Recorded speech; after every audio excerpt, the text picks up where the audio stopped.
Muy bien, vamos a iniciar una nueva clase y esta clase contiene un tema diferente. Estamos iniciando el capítulo 8 del libro de texto de Simon y acá vamos a iniciar el estudio de lo que llamamos la mecánica del medio continuo. Hasta el momento hemos analizado sistemas simples que viene siendo una única partícula que se mueve bajo la interacción, ¿verdad?, de algún tipo de fuerza. Hemos analizado también sistemas de partículas. En los sistemas de partículas lo que nosotros tenemos es que en principio uno puede formular ecuaciones de movimiento para cada una de todas las partículas que componen el sistema. Acá lo que vamos a hacer es considerar sistemas tales que el número de partículas es tan grande que ni siquiera tiene sentido considerar el movimiento individual de cada partícula. Entonces, más bien consideramos que la masa se distribuye de manera continua y que el sistema más bien tiene una densidad de masa, es decir, una cantidad de masa ocupada por ya sea unidad de volumen, unidad de área o unidad de longitud, según sea el caso. Vamos a iniciar el estudio de la mecánica del medio continuo con el ejemplo de la cuerda en vibración. Nuestro objetivo hoy acá, o por lo menos en este video, es encontrar la ecuación de movimiento que rige la vibración de una cuerda. Nuestro sistema, pues en este caso, es una cuerda que está estirada entre dos ubicaciones y nuestro objetivo es aplicar lo que ya sabemos de mecánica, que es básicamente la segunda ley de Newton, a este nuevo sistema, en donde no vamos a considerar partículas individuales, sino más bien vamos a aplicar los conceptos que ya conocemos a una distribución continua de masa. En este caso es una cuerda en donde la masa se distribuye uniformemente a lo largo de su longitud. Entonces, las consideraciones generales para este problema son que vamos a tener en cuenta que la vibración de esta cuerda ocurre únicamente en un plano vertical, ¿sí? Esa es una de las simplificaciones que vamos a adoptar. Luego vamos a adoptar también que la longitud de la cuerda es constante y la vamos a llamar L. Además, la cuerda está fija en sus extremos. Entonces podemos pensar que esta es, por ejemplo, la cuerda de una guitarra o de un piano, ¿verdad?, que está tensada en estos dos extremos y estos dos extremos los consideramos como si estuvieran fijos. También vamos a considerar que la vibración, es decir, la amplitud de estas oscilaciones es pequeña. Y ya vamos a ver que eso nos permite simplificar y, de hecho, analizar el problema de la manera que queremos. Y lo que esto lleva implícito es que cada punto de la cuerda se mueve de manera vertical, ¿verdad? No vamos a considerar que es una cuerda que está floja, por decirlo así, y que los puntos de la cuerda se pueden mover hacia adelante y hacia atrás, en este caso izquierda-derecha. Ya vamos a ver a qué nos referimos con esto. Y también vamos a considerar que la tensión de la cuerda es constante. Tenemos básicamente las ideas que la longitud de la cuerda es constante, está fija en sus extremos y que la tensión es constante, ¿verdad? Esas son las suposiciones básicas de nuestro sistema. Entonces, para ejemplificar a qué nos referimos, vamos a suponer que entre dos puntos nosotros tensamos una cuerda, ¿verdad? Y la cuerda, cuando está tensa, pues adopta una forma perfectamente lineal, que vamos a asumir que es perfectamente horizontal. Entonces acá en esta figurita pues tenemos justamente estos dos puntitos negros que son los extremos de la cuerda y la cuerda misma, ¿verdad?, como una línea que se extiende de un punto al siguiente. Vamos a asumir que nosotros ponemos esta cuerda a vibrar, ya sea porque le damos un golpe, ¿verdad? Si de nuevo fuera la cuerda de una guitarra, por ejemplo, y estas oscilaciones, ¿verdad? De manera un poco exagerada, pues se van a ver más o menos de esta manera, siempre con los dos extremos fijos. Para analizar nuestro problema, pues nosotros introducimos un sistema de coordenadas. En este sistema de coordenadas, nosotros colocamos un extremo de la cuerda en el origen y el otro extremo hacia la derecha sobre el eje X. Entonces, cuando decíamos que la cuerda se mueve únicamente de manera vertical, lo que estamos diciendo es que cada uno de los puntos que componen la cuerda tiene la libertad de moverse hacia arriba y hacia abajo, únicamente. No vamos a considerar que el movimiento puede darse en la dirección horizontal, ¿verdad? En este caso, de nuevo, cada punto de la cuerda se mueve hacia arriba y hacia abajo. Entonces, la manera de ubicar la posición de cada uno de estos puntos va a ser con la coordenada que vamos a llamar U. La coordenada U va a ser el desplazamiento vertical. Noten que no lo llamamos Y, ¿verdad? Solo por pura convención, sino que le llamamos U. Y entonces, para cada punto de la cuerda, U pues va a tener un valor diferente, como lo vemos acá. La variable U va a depender de la longitud horizontal X. X básicamente ubica cada uno de los puntos de la cuerda. Y entonces la variable U es la que nos da la posición vertical de cada uno de ellos. Y entonces a lo largo de la cuerda, como decíamos, tenemos diferentes valores de la variable U. Muy bien, entonces, algunas consideraciones que tenemos que tener en cuenta respecto, acerca de la variable U. Entonces, U, como ya se dieron cuenta, va a ser una función que depende de X y además es una función que depende del tiempo. Entonces, básicamente es la distancia vertical desde la posición de equilibrio. Entonces, cuando la cuerda no se mueve, esta U es igual a 0 para todos los puntos, ¿verdad?, de la cuerda, es decir, todos los valores X, y además para cualquier instante de tiempo.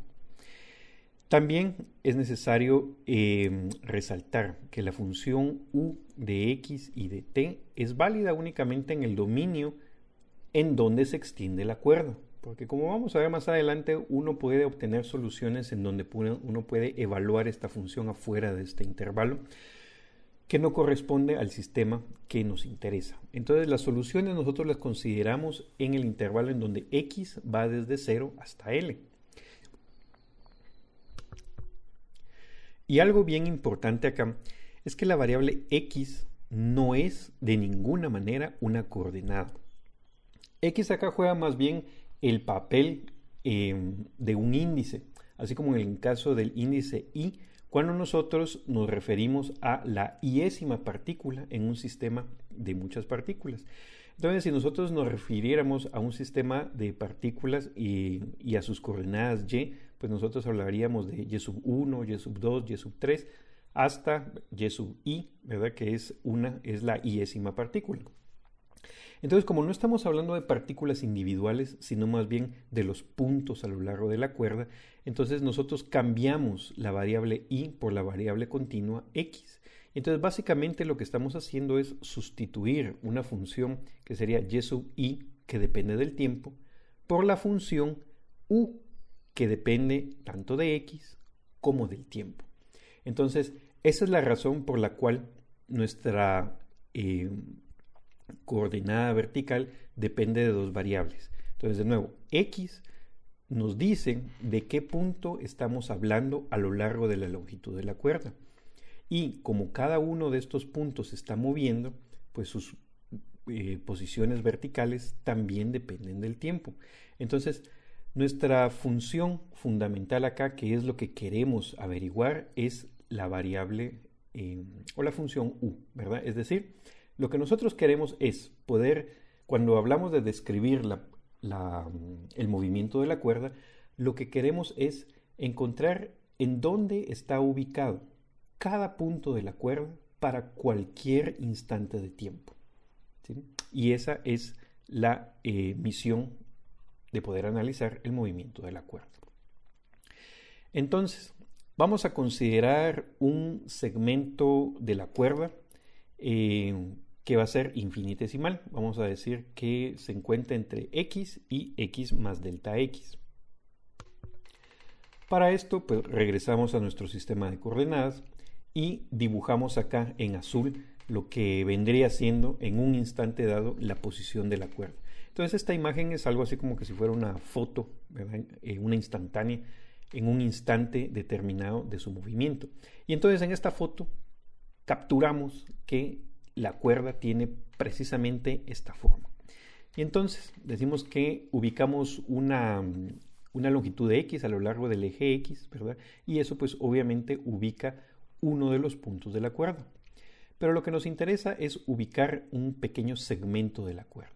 Este es un segmento infinitesimal, es decir, que su longitud es justamente dx.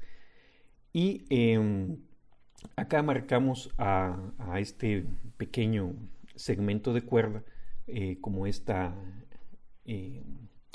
barrita roja que colocamos acá. Entonces lo que vamos a hacer es analizar el movimiento de este pequeño segmento de cuerda. ¿Cómo lo vamos a hacer? Bueno, cuando nosotros tenemos esta gráfica acá, conviene analizar algunas de las cantidades que son de importancia. Estas cantidades importantes son las siguientes. Primero está la densidad por unidad de longitud. Entonces habíamos dicho que un sistema continuo se caracteriza por su densidad. Acá la densidad de la cuerda la consideramos constante y pues le llamamos sigma y va a ser la masa de la cuerda dividido entre la longitud total de la misma. Otra característica importante, otra cantidad importante es cuánto vale la masa de este segmento de cuerda que vamos a considerar, ¿verdad? Esta longitud entre x y dx. Entonces, la longitud de este segmento de cuerda lo vamos a tomar como si fuera dx. Ahora, alguien podría decir, ¿verdad?, que esta longitud no es exactamente dx porque también tiene un pequeño desplazamiento vertical. Entonces aquí es donde entra nuestra suposición de que las oscilaciones verticales de la cuerda son muy pequeñas, ¿no? Básicamente despreciables. Entonces vamos a despreciar ese desplazamiento vertical que tiene entre x y delta x la cuerda, ¿no? Que le da cierta inclinación, y vamos a asumir a primera aproximación que la longitud de este elemento rojo que vemos acá pues es básicamente dx. Siendo así, entonces encontrar la masa del segmento de cuerda pues es sencillo porque simplemente multiplicamos la densidad sigma por su longitud dx. Luego, otra cantidad importante es la velocidad de este pequeño segmento. La velocidad, como sabemos, es la derivada respecto del tiempo. Entonces, la derivada de la posición respecto del tiempo. Entonces, ya dijimos, u es la posición, el desplazamiento vertical. Entonces, la velocidad va a ser la derivada de la función u.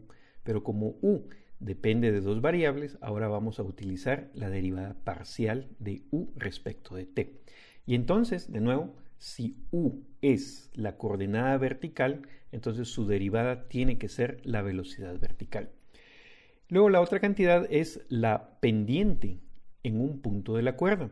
Entonces la pendiente, ¿verdad? Nosotros sabemos que una función que depende de x, en cada punto nosotros podemos trazar una recta tangente, ¿verdad? Y la pendiente está dada por la derivada. En este caso, pues es la derivada de la función respecto de x. Pero, de nuevo, como depende de dos variables, usamos acá la notación de derivada parcial. Entonces, la pendiente, ¿verdad?, la que tiene la forma de la cuerda va a estar dada por la derivada de la función u respecto de x. Y ahora bien, acá viene una consideración bastante importante. Le vamos a llamar, bueno, habíamos dicho anteriormente que la tensión de la cuerda es constante a lo largo de toda ella. Entonces, lo que nosotros notamos acá es que si el movimiento es vertical, pues la única fuerza que interviene pues tiene que ser una fuerza vertical. Para eso necesitamos idealizar un poco nuestro pequeño segmento. Le vamos a dar un zoom para ver un poquito más adentro de él. Y entonces este pequeño segmento de longitud de X, pues básicamente está influenciado por la tensión de la cuerda. Entonces lo que notamos es que va a haber una tensión actuando en cada uno de sus extremos, pero la tensión va a lo largo de la tangente en cada punto de la cuerda. Y nosotros sabemos, ¿verdad?, que en los puntos X y el punto X más delta X tienen tangentes o tienen pendientes ligeramente diferentes. Entonces acá, para mostrar esa diferencia, pues las flechas tau que definen la tensión tienen inclinación diferente, no son paralelas, ¿verdad? Entonces va a haber una fuerza resultante en la dirección vertical y esa fuerza resultante es lo que le da movimiento a este segmento que nosotros vemos acá como un trazo rojo, ahí bastante gordo. Entonces, ¿cómo calculamos la componente en Y, o en la componente vertical, ¿verdad?, de cada una de estas tensiones? Bueno, entonces regresamos acá y vemos que le vamos a llamar tau sub u, ¿verdad?, porque es en la dirección del movimiento vertical la componente que nos interesa. Entonces, de la figura, pues nosotros podemos ver fácilmente, ¿verdad?, que si nosotros definimos un ángulo θ, la componente vertical de la tangente pues va a ser simplemente la magnitud de la misma por el seno de este ángulo, ¿verdad? Entonces, luego que planteamos que esta componente es tau por el seno del ángulo, nos recordamos que si las oscilaciones son pequeñas, este ángulo también es muy pequeño. Entonces la función seno se puede aproximar muy bien como la función tangente. Y sabemos que la función tangente es precisamente la pendiente de la curva en el punto donde estamos. Y la pendiente pues está dada por la derivada de u respecto de x. Y entonces multiplicar la tensión tau por la derivada de u respecto de x nos da la componente vertical de la tensión. Ahora, nuestro trabajo consiste en encontrar cuál es la componente de la tensión en el punto X y en el punto X más delta X, que son básicamente los extremos de este segmento de cuerda que estamos considerando. Entonces, en el punto X, pues es bastante sencillo, ¿verdad? Porque, como acabamos de decir, es la tensión tau por la derivada de u respecto de x evaluada en el punto x. Ahora, la misma fórmula debe aplicarse en el punto siguiente, que es x más delta x. Entonces acá sería de multiplicar otra vez tau por la derivada en ese nuevo punto. Entonces, básicamente acá necesitamos expresar esta derivada en términos de x más delta x. Entonces acá lo que hacemos es aplicar una expansión en series de Taylor, ¿verdad? En donde acá recordamos que una función f evaluada en x más delta x pues es igual a esta parte que está acá. Lo único es que nuestra función ahora es la derivada de u respecto de x. Entonces cuando nosotros aplicamos esta fórmula a esta expresión, a la expresión que está acá en rojo, pues lo que nos queda es la línea que está aquí abajo, ¿verdad? Entonces, evaluar la derivada en x más delta x equivale a estos dos términos que están acá. El primer término, que es la derivada evaluada en x, más, ahora quedaría, ¿verdad? Como tenemos que tomar una derivada más, entonces nos queda una segunda derivada, ¿verdad?, por un dx. Una vez que tenemos estas dos expresiones, pues la fuerza resultante es la suma de las dos tensiones en la dirección vertical. Entonces nosotros sabemos que de nuestra figura la tensión en el extremo derecho va hacia arriba, la tensión vertical en el extremo izquierdo va hacia abajo. Entonces restamos estas dos cantidades. Al restarlas, ¿verdad? Sustituimos la tensión en x más delta x, que está acá en rojo, y restamos la tensión en x, que está acá en azul, y cancelamos un término, y lo que nos queda es que la fuerza, que le llamamos acá dF, en la dirección vertical, es esta expresión que queda acá. Es la tensión, tau, por la derivada, la segunda derivada de u respecto de x por la longitud de ese pequeño segmento que estamos considerando. Lo que resta ahora es aplicar la segunda ley de Newton, que es fuerza igual a masa por la aceleración, al segmento de la cuerda. Entonces, necesitamos la aceleración. Entonces ya anteriormente habíamos dicho que la velocidad pues es la derivada de la posición respecto del tiempo y la aceleración pues es una derivada más respecto del tiempo. Entonces si ya teníamos que la derivada de u respecto de t es la velocidad, una derivada más debe ser la aceleración. Y entonces resulta que la aceleración la expresamos a través de esta segunda derivada que tenemos acá. Entonces cuando lo ponemos todo junto, fuerza igual a masa por aceleración. La fuerza la acabamos de encontrar, entonces solo la sustituimos acá. La masa es la masa del segmento de cuerda, que es sigma por dx. Y la aceleración, acabamos de decir, que es la segunda derivada de u respecto de t. Entonces acá podemos cancelar la longitud del segmento de x y nos queda una ecuación. Reordenamos un poco tau, la pasamos dividiendo y pasamos todos los términos al mismo lado y nos queda esta ecuación. De esta ecuación nosotros vemos que es una ecuación en derivadas parciales, donde hay un par de constantes que entran en juego, la densidad de la cuerda y la tensión de la misma. Nosotros notamos que esta combinación tau sobre sigma y le sacamos a eso raíz cuadrada, tiene unidades de velocidad. Y como vamos a ver más adelante, esta es la velocidad de propagación de la cuerda. Cuando nosotros escribimos la ecuación en términos de esta velocidad, nos queda de esta manera. Y esta es la famosa ecuación de onda. Esta es una de las ecuaciones más importantes de la física. Aparece en cualquier lugar en donde intervenga la propagación de una onda en un medio. Esto puede ser, como acabamos de ver, una onda en una cuerda. Puede ser una onda sonora, como vamos a ver más adelante, o puede ser una onda electromagnética, que es una onda de luz. En su curso de electrodinámica van a ver oportunamente que se puede llegar a esta onda también partiendo de las ecuaciones de Maxwell. Y es realmente sorprendente ver que las ecuaciones de Maxwell implican que los campos electromagnéticos también pueden comportarse como ondas. Y eso es lo que justifica llamar a la luz una onda electromagnética. Pero regresando acá, comentarios finales sobre este resultado. Como pueden observar, esta es una ecuación en derivadas parciales, ¿verdad? Entonces vamos a necesitar métodos diferentes para resolver esta ecuación. También notamos que esta ecuación sale de aplicar la segunda ley de Newton a el movimiento de un elemento de cuerda.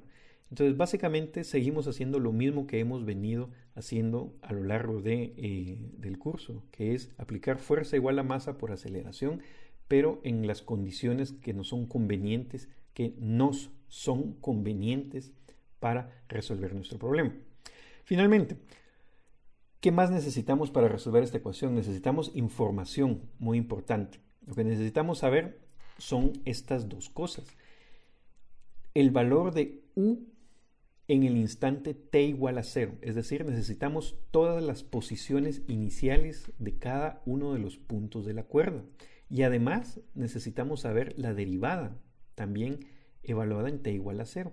Entonces esto equivale a decir que necesitamos todas las posiciones iniciales y todas las velocidades iniciales de cada punto de la cuerda. Entonces a estas dos les llamamos condiciones iniciales. Y básicamente son una generalización de todo lo que hemos venido trabajando antes, ¿verdad? Para encontrar el movimiento de una partícula, de un objeto, siempre necesitamos posición inicial y velocidad inicial.